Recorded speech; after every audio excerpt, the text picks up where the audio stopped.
Chapter 5. Very nice. Much better, Aunt Charlotte said, as she carefully inspected Darcy's third outfit early Saturday morning. Darcy felt awkward and self-conscious under her stern gaze. Aunt Charlotte had arrived almost an hour early with a coffee cup in one hand and her phone and jangling keys in the other. Darcy had barely finished brushing her teeth when her aunt's gold Acura pulled into their tiny driveway. "This is a college program, not high school," Aunt Charlotte explained when she saw the ripped jeans and sweatshirt Darcy had planned to wear. "People are already going to have opinions about you because of where you live and where you go to school. You show up in ripped jeans, and you'll give them every reason to doubt you." "But this is what everyone's wearing," Darcy had protested. "You're not everyone," Aunt Charlotte huffed. "You're a serious student who was chosen because of your potential. Dress like it." "What do clothes have to do with my potential?" Darcy wanted to ask. Instead, Darcy bit her tongue and listened to Aunt Charlotte, swapping her jeans in favor of navy dress pants, a cream-colored ribbed shirt, and a navy cardigan. "Now you look professional and respectable," her aunt said when Darcy emerged from her bedroom. "That's just what you need to make a good first impression." "Thanks," Darcy replied, grabbing her Trinity College folder and stopping for a last look in her bedroom mirror. The necklace Hakeem had given her the other day gleamed on her neck. Seeing it almost made her forget Tarah, Cooper's party, and the nerves that made her hands slightly shaky. Am I really going to college today? Am I ready? Darcy left her room and paused in the hallway outside of Grandma's old bedroom as she had done 1,000 times before. She wished she could speak to Grandma and tell her how anxious she felt. "You got nothing to worry about, Angel Cake. No clouds can block your sunshine," Darcy imagined Grandma saying. Darcy savored the image as she sank into the seat of Aunt Charlotte's car and spotted her own reflection in the vanity mirror. The person she saw almost looked like someone who belonged on the campus of a fancy school, someone she could picture on the program brochure. "Nervous?" Aunt Charlotte asked as she pulled out of the driveway. Darcy nodded.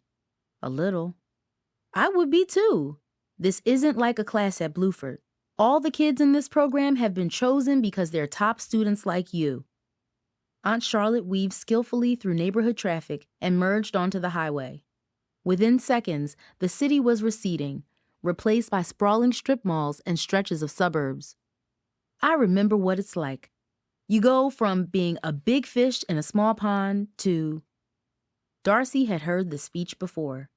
Whenever she got the chance, Aunt Charlotte would find a way to talk about her achievements.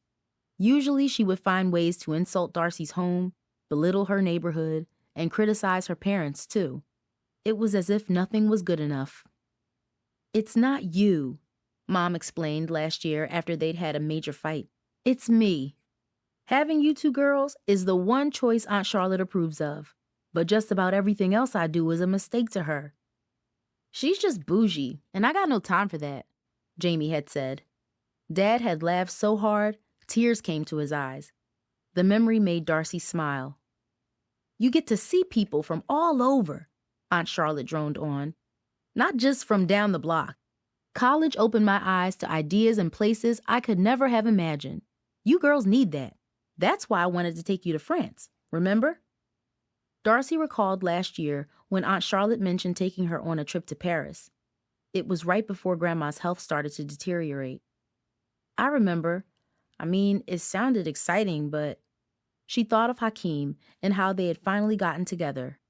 For once, she didn't feel like going anywhere. "But what?" There's my friends, and—" "Darcy, there's more out there for you than this neighborhood, and if you don't get out of here, you might never see it. As your aunt, I feel it's my job to make sure you don't just stay here and miss out on the rest of the world. That's why I'm coming with you today." "Huh?" "I'm not going to lie to you. You see what happens around here. There's not a lot of opportunity. Kids make bad decisions. They get caught up in things they shouldn't. They're hanging out on the corner too late. They get shot. They get pregnant. That's not what life is supposed to be about. Not for you, not for anyone." Darcy thought Aunt Charlotte was being unfair. Yes, There were some people who matched what she had described. She knew some of them, but they weren't all bad. And the neighborhood wasn't all bad either. Sometimes it was nice, like the evening at the park with Hakeem and the little boy. Aunt Charlotte didn't seem to understand this. It's not all like that. No one's saying it is. But if it's all you see, you start to think it's all there is. You might even accept that it's the best you can do. It's not.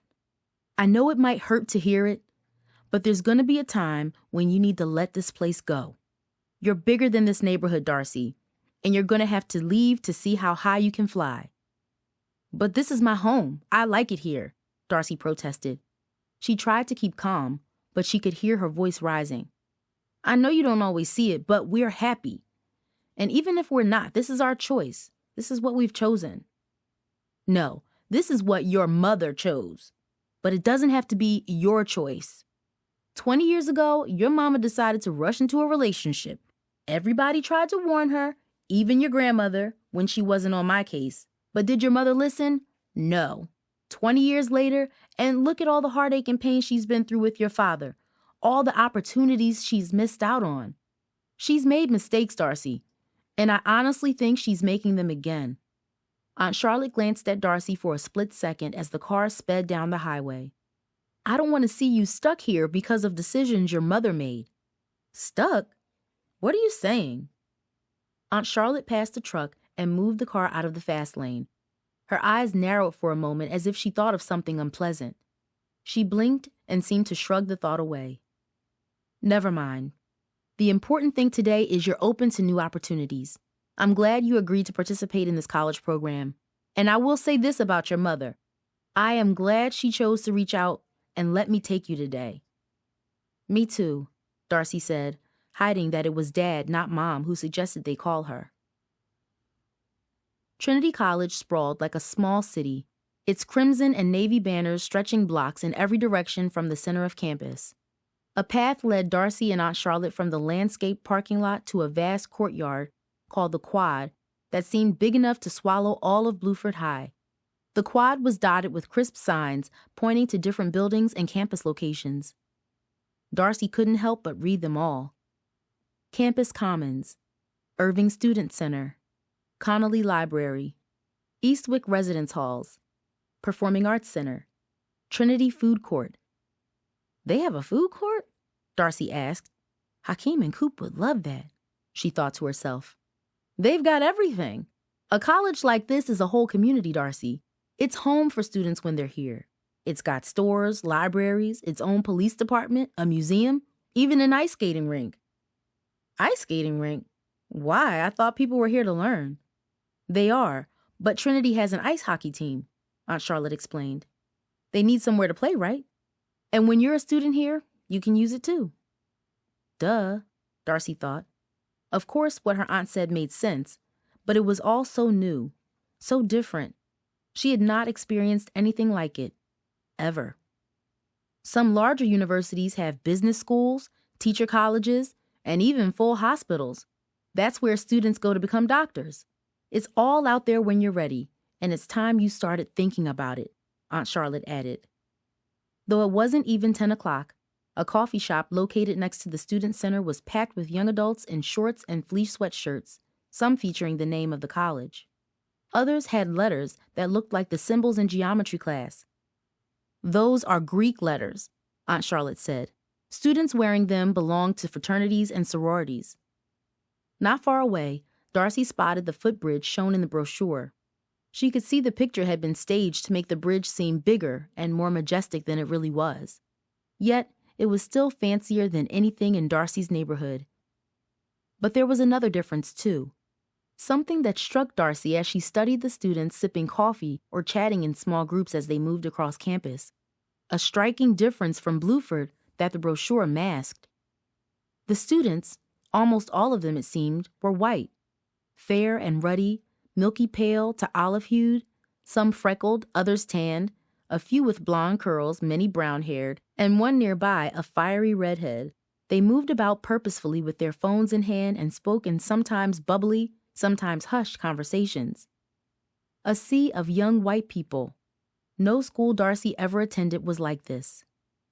In her dark pants and cardigan, Darcy suddenly felt overdressed. She sensed that the eyes of those passing seemed to linger on her.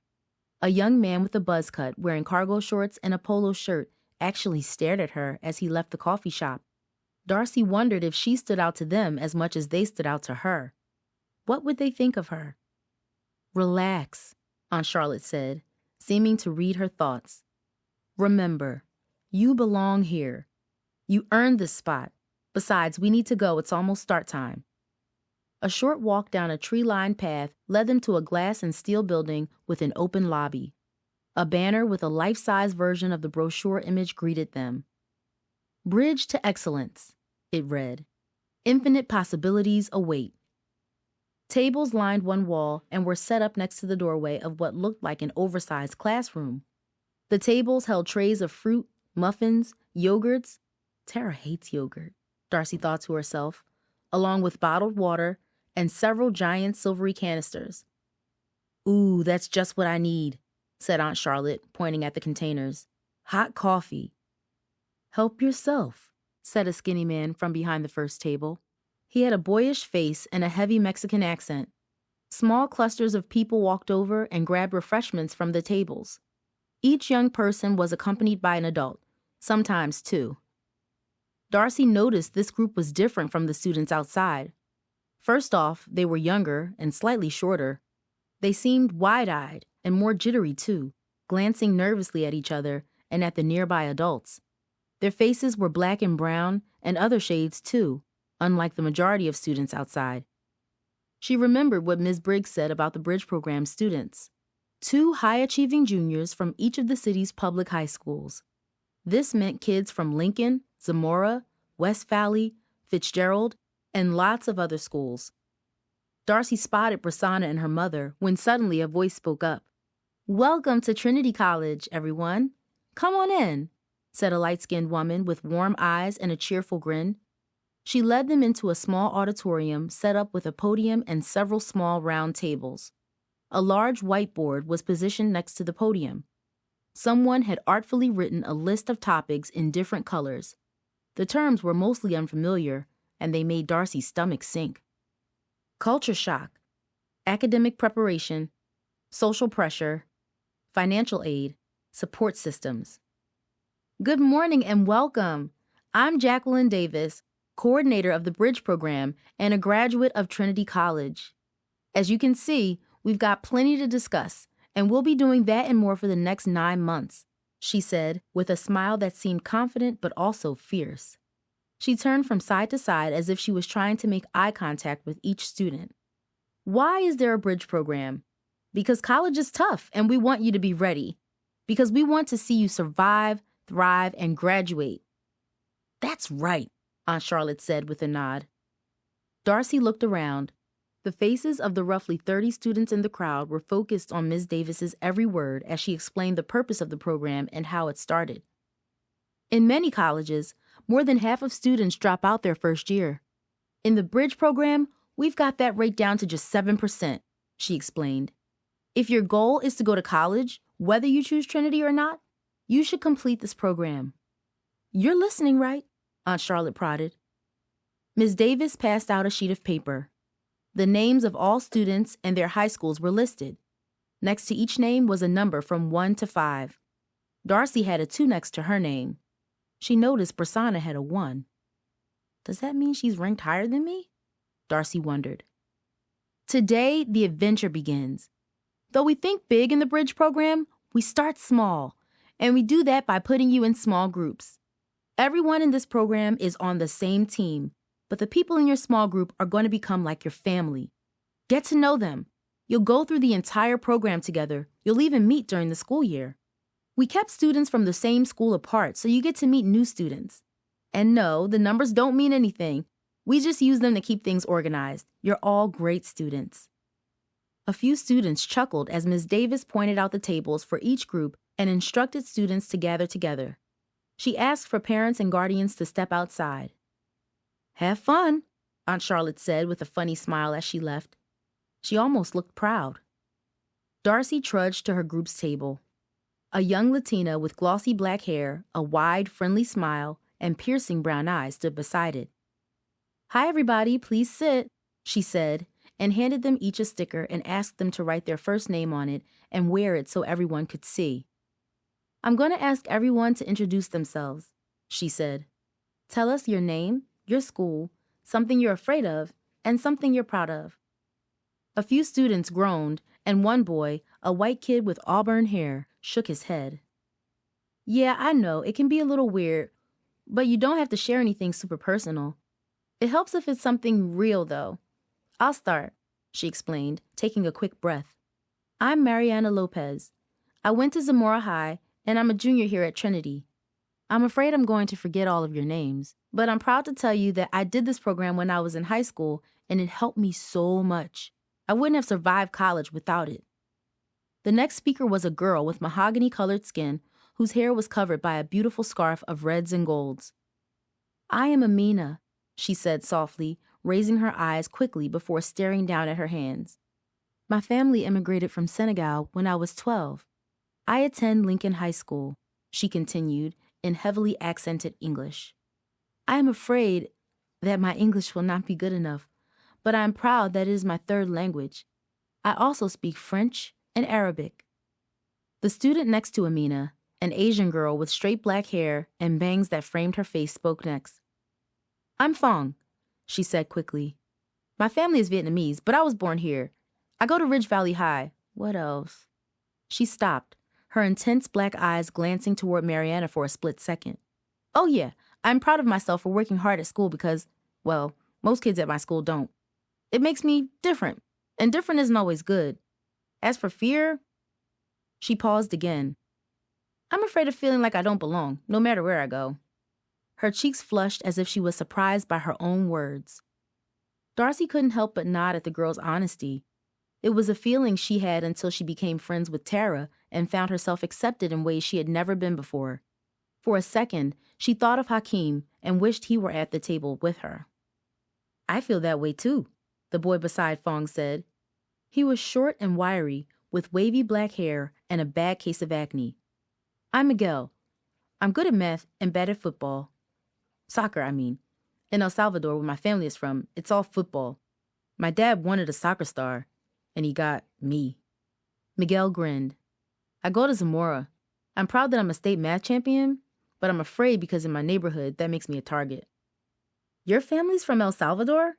asked the round-faced girl sitting next to Darcy. Her voice was musical and warm, and she was a little on the chubby side. Her hair was pulled into a side braid that stretched down to her waist, and she wore a leather jacket with colorful images painted on the sleeves. "Mine's from Guatemala." "Hello, neighbor." Miguel laughed and shook hands with her. "I'm Isabella," the girl continued. "I go to Martindale, and to be honest, I'm not afraid of much anymore. Just failure, I guess." She shrugged her shoulders and projected strength that reminded Darcy of Tarah. "I'm proud of this jacket," she added. "It's my favorite. I made it." "No way!" Phong reached out and caressed the leather. "You made that?" Isabella nodded. "That's sick," Miguel agreed. "You ever make things for other people? I'd pay you." "It is gorgeous, but 2 people in our group haven't spoken yet." Mariana smiled in Darcy's direction. "Let's give them their turn." "My bad," Miguel said, putting his hands up to show he meant no foul. Darcy took a deep breath. "I'm Darcy. I go to Bluford, and I'm proud, well, just to be here. A lot has happened lately, and I guess I'm just glad I made it." A few students at the table nodded as Darcy thought about her answer to the next question. Nerves made her stomach feel like a bowl of worms. What came to her mind wasn't something she wanted to share, but the others had been so honest. It didn't seem right to say something stupid or fake. After an agonizing pause, she decided to be real. "And I'm afraid being here will change things. Between me and some of my friends." "You stole my answer," the kid next to her said after a moment's pause. Darcy had noticed him when they first sat down together. He was the only white person in their group. He had pale, freckly skin and hair that couldn't decide if it was red or brown. His blue eyes were large, and he blinked a lot as if he were struggling to absorb what he was learning. He wasn't handsome, Darcy thought, but there was something about his face that was tough to ignore, like a movie poster where the eyes seem to follow you no matter where you're standing. I'm Aaron. Yes, some call me Aaron. And you can too if you want. He paused as a few people in the group laughed. I go to Fitzgerald. Bluford just beat us in football, so I guess me and Darcy got problems. We're going to meet in the parking lot and throw adverbs at each other after this, right, Darcy? He joked, blinking his big owlish eyes. It was such an odd, quirky thing to say. Darcy shook her head and smiled. Fong did too. I was going to say I'm proud to be here and afraid to lose all my friends. You wouldn't believe how popular I am back at Fitzgerald. He deadpanned, gazing at each person at the table. No, actually, I'm not popular at all. Try not to be shocked. He rolled his eyes dramatically. Try being a math champion, Miguel chimed in, and the two exchanged a fist bump. Seriously, what I'm afraid of is that I won't be able to finish this program, Aaron admitted. You're looking at him, folks. The kid most likely to drop out. He said it with lots of energy, as if it was another big joke. But Darcy saw how his face grew suddenly serious. Mariana must have seen it too, because her smile disappeared. Thanks for saying that, Aaron, because it's really important. I know you've all read your packet, but this seems like the time to say something about the program's absence policy. You can miss 3 times, just 3. During the school year or the summer, it doesn't matter. You miss 3 sessions and you're out. No excuses. But what if, I don't know, you get sick or something happens? Miguel interrupted. Mariana sighed. The program is trying to prepare you for college. In college, if you miss too many classes, you won't pass. It's the same way here. You have to take it seriously. I'm not sure I agree with how they do it, but I've seen people get kicked out for absences. Don't be one of them. The seriousness in Mariana's face made her seem older. A wave of silence gripped the table as her words sank in. Let's face it, she added. None of us come from homes like the ones you passed on the way here. College is a culture shock for us. That's why this program has these groups, so you can support and encourage each other, so you can help each other overcome obstacles. It works. I've seen it. I've lived it. She paused again before continuing. I'm not going to lie to you. College is hard.